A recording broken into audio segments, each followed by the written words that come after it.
Welcome to the Retire Ready podcast, the podcast that helps Canadians prepare for all that retirement brings. I am your host, Scott Sather, founder, president, and financial planner at Awaken Wealth Management and portfolio manager at Awaken Investments of Aligned Capital Partners in Regina, Saskatchewan. Thanks for joining me today. In today's episode, we have the pleasure of having Dr. Preet Banerjee join me as our very first guest of the show. Many will know Preet from his time as a panelist on CBC's The National or as a contributor to the morning show on Global. He's authored 3 books, his most recent being Stop Overthinking Your Money, as well as written for the Globe and Mail, Money Sense Magazine and their website, and many other publications. He's active on social media with over 120,000 subscribers to his Money School on YouTube. I've known Preet for a while now, having first met on Twitter. Preet was an advisor before he took on more of the media presence he has today. In fact, he was one of the folks I had reached out to when I first changed my investment philosophy from the mainstream active management style to an evidence-based strategy. We've been able to meet up a few times in person over the years to talk shop, and I've always gained valuable perspective from him and appreciated his focus on putting investors and clients first. One of his current roles that impresses me the most is as the chair of the Foundation for the Advancement of Investor Rights Canada. Today, we'll explore his recent doctoral thesis titled A Multidimensional Analysis of the Value of Financial Advice to Households in Canada that sheds light on the value of financial advice, a very timely topic given our last number of episodes. With that, let's jump into the interview. Well, welcome, Dr. Preet Banerjee to the podcast. Thanks so much for joining us. Thanks so much for having me, man. It's a pleasure to be here. I'm your first interviewee, right? You are the first one, my friend. Greatly appreciate you coming on. I'm humbled. Well, and your timing is fantastic. We just finished the last 4 episodes talking about finding an advisor and talking about the value of advice, which really ties in really well for you and your experience and the thesis you just wrote, multidimensional analysis of the value of financial advice to households in Canada. That's a mouthful, Preet. It is, yeah. Luckily, when it comes to choosing the title, they don't care too much about marketing or clickbait. It really is, what are you talking about?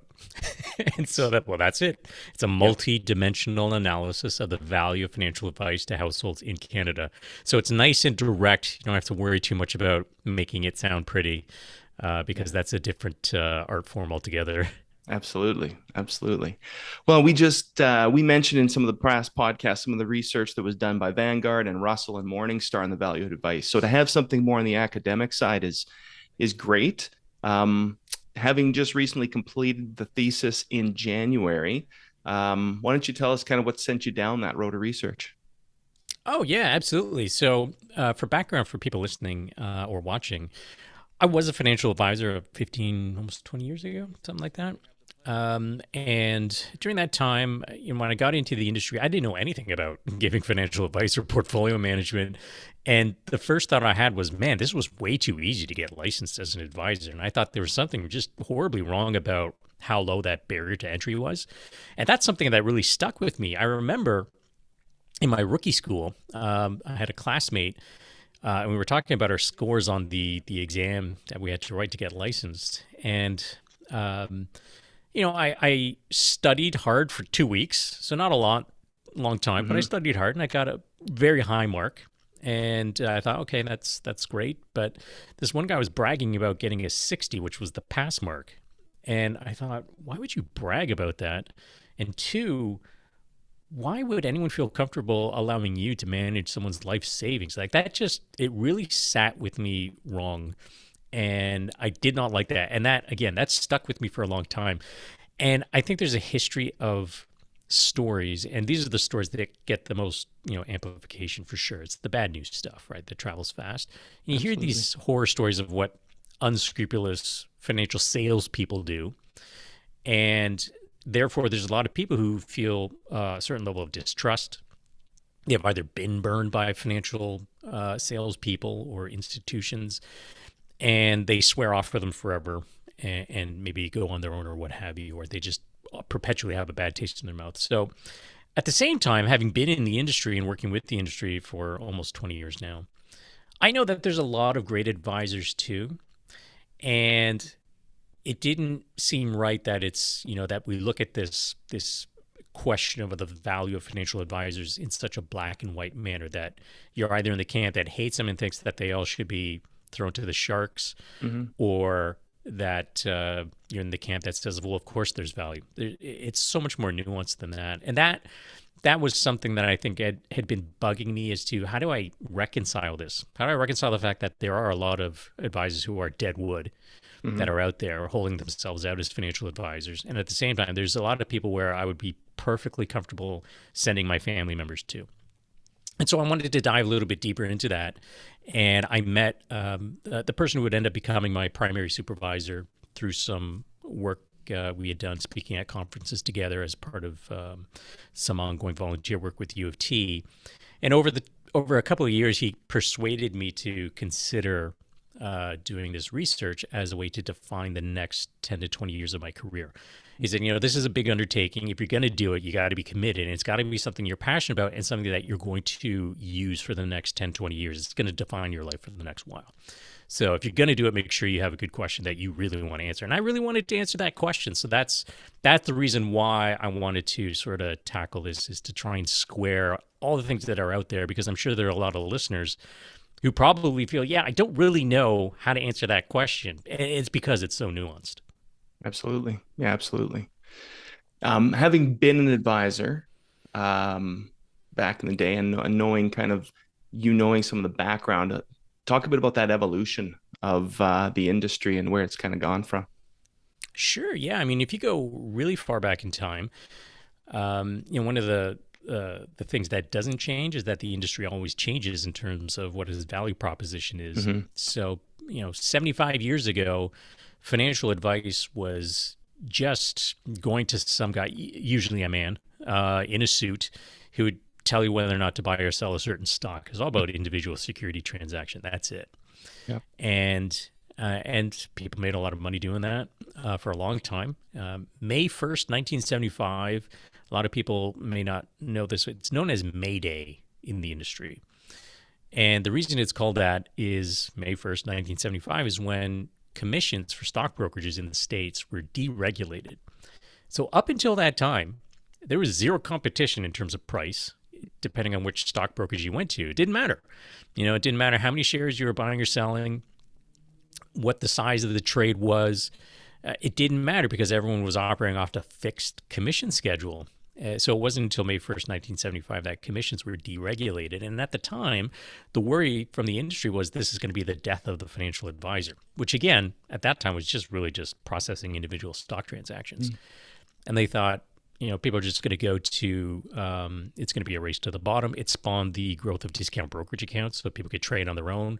At the time, you couldn't do it online because you didn't have the internet, but you would phone up and talk to someone, and they would charge you only $150 to make a trade or whatever it was, right? And that was a big discount at the time. And so the fear was, people are just going to bypass the financial advisor, quote unquote financial advisor. And that's not really what happened to the degree that people thought it would. Sure, there was a growth in discount brokerage account openings, but what actually ended up happening was the financial advice industry morphed. It evolved into portfolio management, and because they had to, and it was all about, how do the different individual components in your portfolio work together? What are the risk-adjusted returns of the portfolio? What's your time horizon? What's your risk tolerance, your need for risk, all this stuff? So they started to provide portfolio management. And again, as portfolio management is now becoming, and arguably has become, commoditized at this point, the value proposition has to change. And over the last 15, 20 years, it's shifted more towards wealth management and being more holistic. And we're seeing that, this latest paradigm shift is towards holistic management, looking at all aspects of people's financial decision making, not just portfolio stuff. And also understanding the human component, which has always been part of it, but has never really been clearly delineated like it has been now, especially with the growth and popularity of, the field like behavioral finance and behavioral economics and psychology and financial psychology. And that's really where the rubber hits the road is, these relationships with people have with their money is really psychological more than it is about numbers. Yeah, absolutely. Absolutely. That's actually a great segue to talk a little bit into your paper, right? The research that you did. I guess the first question is, how'd you go about putting the research together? Well, I mean, a pretty standardized process. You do a literature review, you take a look at everything that has been done, and then you use that as the basis for how to explore the question a little bit further. And one of the issues was there really wasn't a huge consensus on a theory of financial advice, really. Mm-hmm. There's this one overarching theory that has been used as the basis for financial advice and measuring financial advice, which goes back to the 40s and 50s. And it has to do with the life cycle hypothesis of savings and consumption. It basically says, you want to smooth your consumption over a lifetime. And the way that you do that is you pull your future income forward by borrowing when you're young so that you can buy a house, pay for your wedding, first car, all that stuff. Then you become more of a saver so that your savings can grow, so that when your income dries up, when you retire, you've got assets to rely on, so that you basically try to smooth out your income over a lifetime, right? That's kind of like the theory of how they measured financial advice before. And that was all sort of rooted in portfolio measurements. And so the academic literature had been heavily rooted in portfolio-centric measures of value. So they would look at things like, what's the difference between a household that has an advisor and ones that don't have an advisor when it comes to the size of the portfolio, risk-adjusted returns, level of diversification, savings rates, stuff like that. So very portfolio-centric in nature, which is good. A lot of great information came out of that, but not super reflective of contemporary wealth management today, which is more holistic. And if you look at the practitioner journals out there, which tend to be more reflective of what's actually going on, and take into account that financial advice can and possibly should be more holistic and focused on wealth management, not just portfolios, there's a disconnect. And so there's a real gap in the literature in that, if you're looking at the value of financial advice, you got to make sure that the yardsticks that you're using are reflective of what the industry is actually putting out there. So that was one of the avenues I wanted to explore. Instead of having just a portfolio-centric measure of success, I also included two other measures, which are non-portfolio-centric. One is a measure of the breadth of advice that people get. So are you getting advice or service on things like managing your debt, your life insurance coverage, disability insurance coverage, emergency funding, if you have your wills and powers of attorney set up if needed, and what have you. So that was a measure simply of the breadth of advice.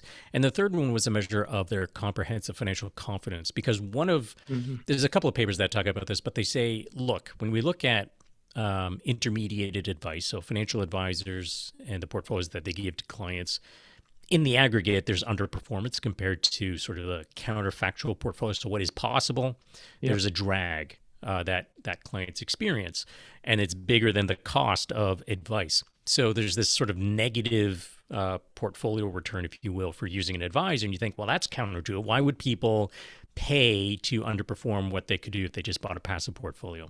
And so one of the explanations put forth was, well, there must be some non-tangible benefits to having advice, such as reduction in anxiety, people feeling more confident, maybe other behaviors like getting them to save more money or what have you.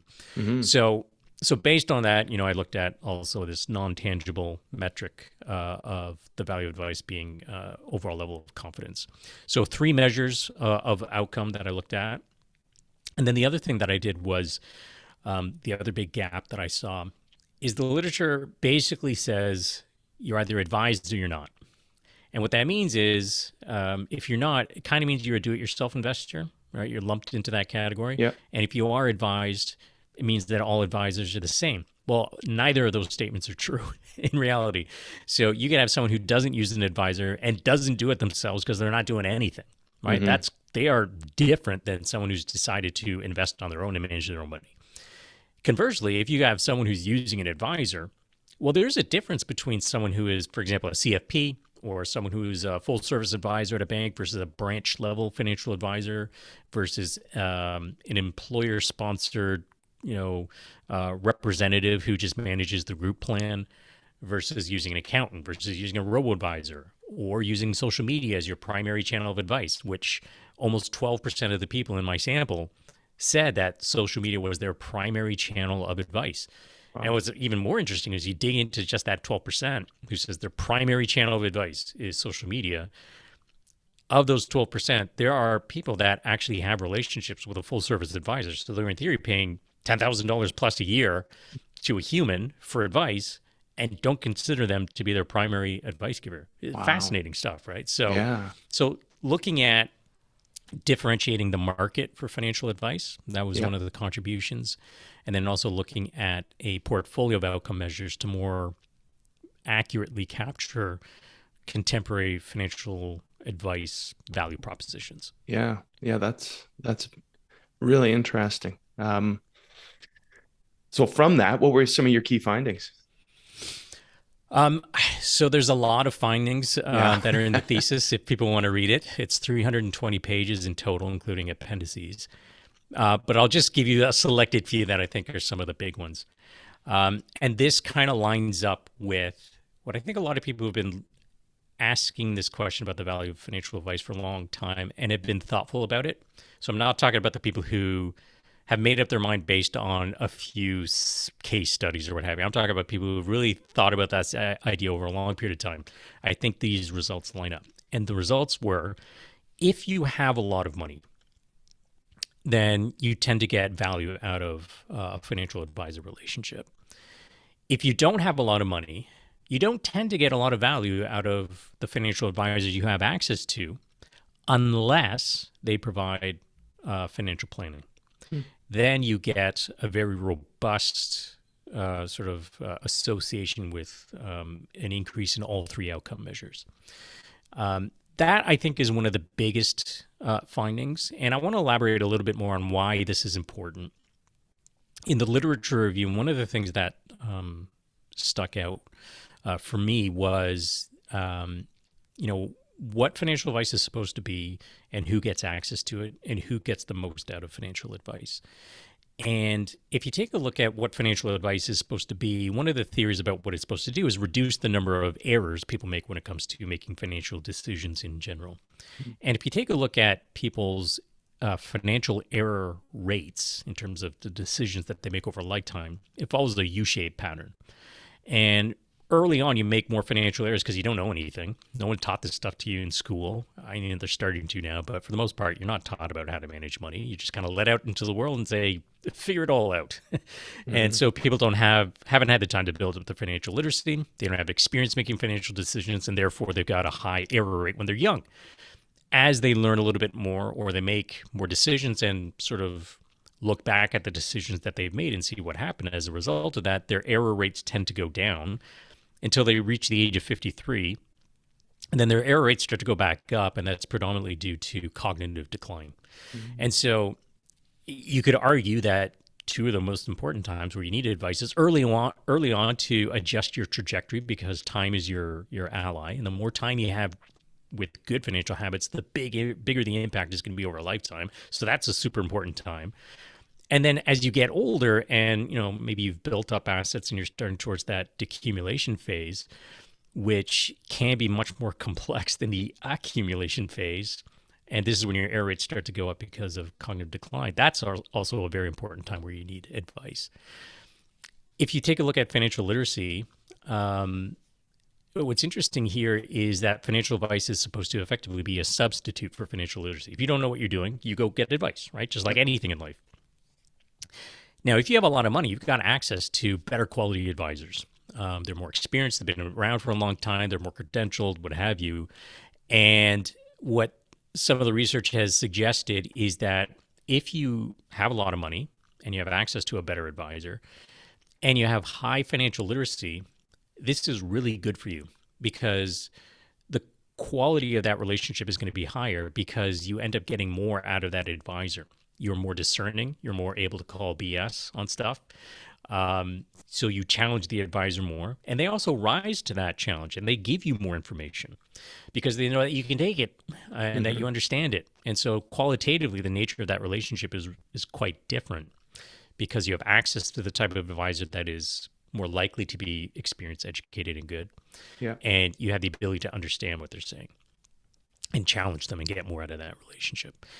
On the other end of the spectrum, If you are lower asset in terms of how much money you have, and you are lower financial literacy, this is again where the real promise of advice should be, is to help people who need it most, the people who don't have that financial literacy. But because you don't have access to the same pool of advisors, you're more likely to maybe get hooked up with a financial salesperson who's not, maybe totally above board with everything that they're doing, you take advantage of you. That's what ends up happening, because you're less likely to detect that someone is taking advantage of you. And so this is a real issue, and that kind of squares with some of the anecdata that we see out there, in that people get taken advantage of far too often. I'm not saying that it's every advisor, of course not. That's a silly sort of broad brush to paint the industry with. But what I'm saying is that that's a clear problem. So as I was saying, tying this back to the main findings, this kind of dovetails with, if you have a lot of money, and especially if you have high financial literacy or a lot of financial agency, you're going to be able to get more out of a better pool of financial advice that exists out there. So you're good, right? So I'm not too worried about people with a lot of money, nor is anyone else, right? They're like, good problems to have for you. But I'm more concerned about the fact that the people who are in this lower asset category, and they represent the bulk of the population, this is where the real problem is. And so they are looking at the data, there's no real benefit to having a human financial advisor if you don't have a lot of money, unless, and this is the big exception, unless they give financial planning. In that case, then there was a robust association with an increase in outcome across all three outcome measures. So the moral of that whole story is financial planning is extremely powerful for anyone, but especially for people in sort of the more mass market. Oh, that's great. That kind of reiterates what I've been saying in the last few episodes, that folks need to find a financial planner ideally, and a real financial advisor, someone that's going past just selling you a product and actually providing that advice. Yeah, I kind of believe that, it's people planning products. If you understand the person, then you can create a better planning experience. And, let's be clear, not everyone is going to sit down and read a 50-page financial plan, or that they want to engage in that. That's okay. You can still engage in a planning-like process where you identify goals, you assess what people have, what they can do, craft some strategies, monitor, review, and adjust, right? It's an ongoing process. A financial plan is not the end. In fact, a financial plan, I think many people listening or in the industry would agree, as soon as you write a financial plan, it starts going stale, right? Yeah, absolutely. And think about being able to predict the next 3 or 5 years of your life. Now try and do 40 or 50 years. It's ridiculous. The point is, it's about a process. So if you understand the person, you can create a planning experience. And if you do create that planning experience, the products fall into place, right? Yeah. And there should be very little emphasis on products. And a good financial advisor should not make a decision on products based on products paying them more or less, right? And the really good advisors do a good job of putting people first. And that's where I think advice is really good advice. That's what it's all about. People first. Following that is the planning. Products is like tertiary. Absolutely. Absolutely. Well, taking up a lot of your time here. I appreciate it. One question, two questions I'd like to ask before we wrap up. One is, what advice would you give to our listeners on how to get retire ready? Yeah, it's interesting.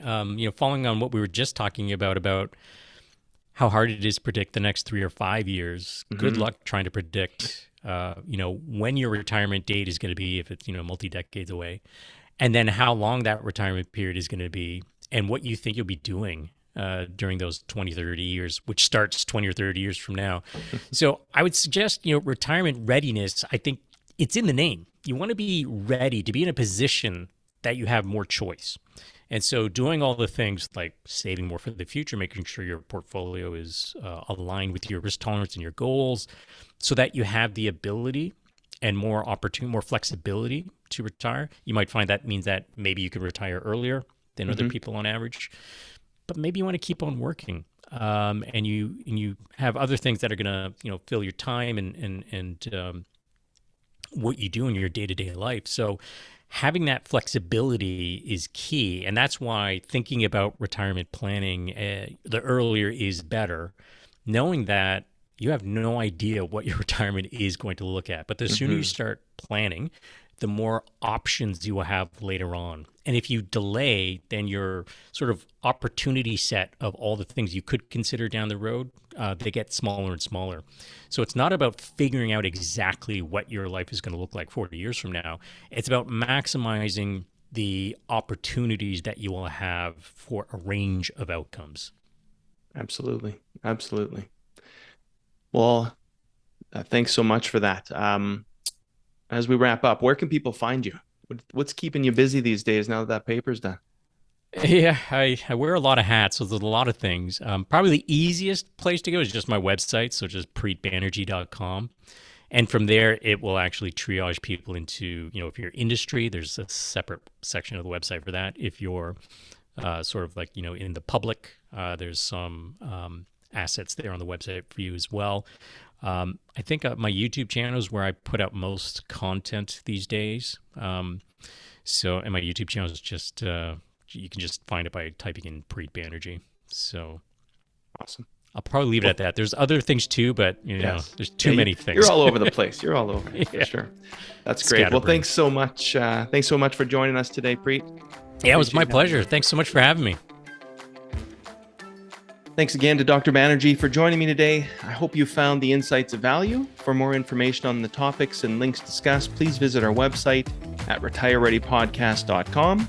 There you'll also find the show notes and more for this episode. If you have any questions or would like any retirement-related topics discussed on future podcasts, please email me at info@retirereadypodcast.com. Be sure to subscribe and give us a review on your favorite podcast player.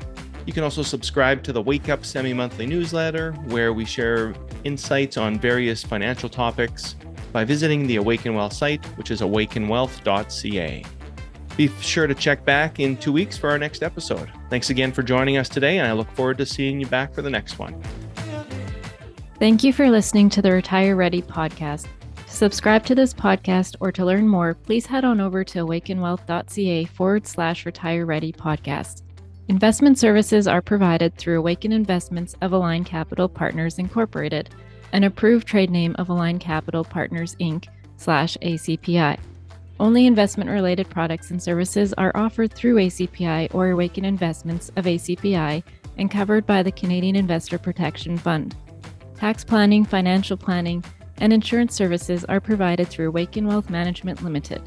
Awaken Wealth is an independent company separate and distinct from ACPI or Awaken Investments of ACPI. Awaken Wealth are not licensed tax professionals, and you should consult with your tax advisor before acting on any recommendations. Investments and investing strategy should be evaluated based on your own objectives. Listeners of this podcast should use your best judgment and consult a financial expert prior to making any investment decisions based on the information found in this podcast.